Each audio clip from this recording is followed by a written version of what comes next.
Hello students, today I'll be helping you to revise the key signatures and helping you remember them.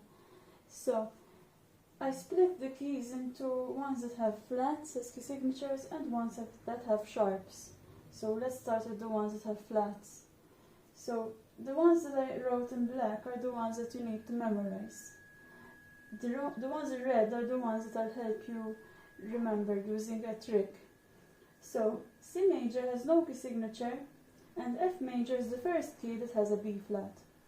Now, if you count the number of semitones between C major and F major, you'll find that there are 5 semitones. Let's count them together. So, from C to C sharp, 1, 2, 3, 4, 5. There are 5 semitones. And another 5 in between F and B flat major.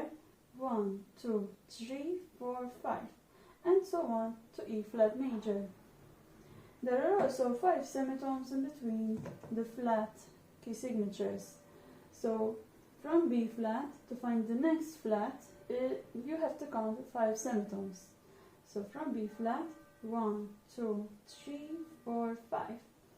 And from E flat you can find the next flat by again counting 5 semitones from there, and you have A flat. Now, if you forgot what the minor keys are for these key signatures, you'll find that there are the same number of semitones in between C major and A minor and all the other keys.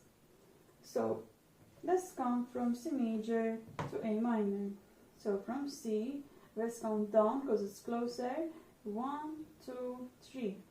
There are 3 semitones in between C major and A minor. Therefore, if you know F major but you don't know D minor, you can count 3 semitones lower from F. So 1, 2, 3.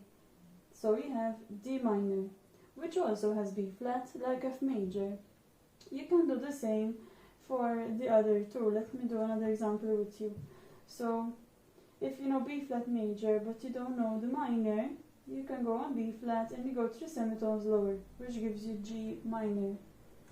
Apart from doing like this, there's also 5 semitones in between every minor key.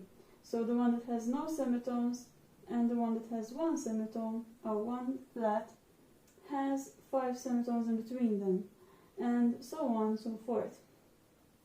Now, similar we do for the ones that have sharps. But the difference is that here, again you must remember the C major and the G major being the first key with 1 sharp. To count the number of semitones in between them, you'll find that there are 7 semitones in between them. So now we do the same like before, but instead of counting 5 semitones, we count 7. So from G major to find the next, we count 7 semitones. 1, 2, 3, 4, 5, 6, 7, which gives us D major. And from D major to A major, another 7 semitones. Same with the key signatures. From F sharp to find the next sharp, we count another 7 semitones. So 1, 2, 3, 4, 5, 6, 7. And the same to find the G sharp. From C, 1, 2, 3, 4, 5, 6, 7. From C sharp to G sharp. There are 7 semitones. And again, if you forgot that E minor is the first minor with 1 sharp, you can go on G and go 3 semitones lower to find the minor that has the same sharp as the G major. And then from A to E minor you find there are 7 semitones. And then from E minor, you can count 7 semitones higher. 1, 2, 3, 4, 5, 6, 7, B minor, to find the minor key that has 2 sharps.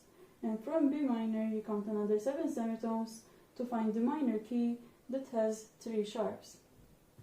And this obviously, you'll find it more helpful when you have more than 3 sharps and flats. As you know, in grade 4 and in grade 5 and grade 6, you continue learning new keys, which has bigger and bigger key signatures. So this is very helpful, and you can keep going on and on until you find all the keys, basically, with this one. I uploaded some worksheets that help you practice these, like the scales, and I also uploaded the answers for the scales. If you have any questions about these, make sure you ask me, and I hope it was helpful.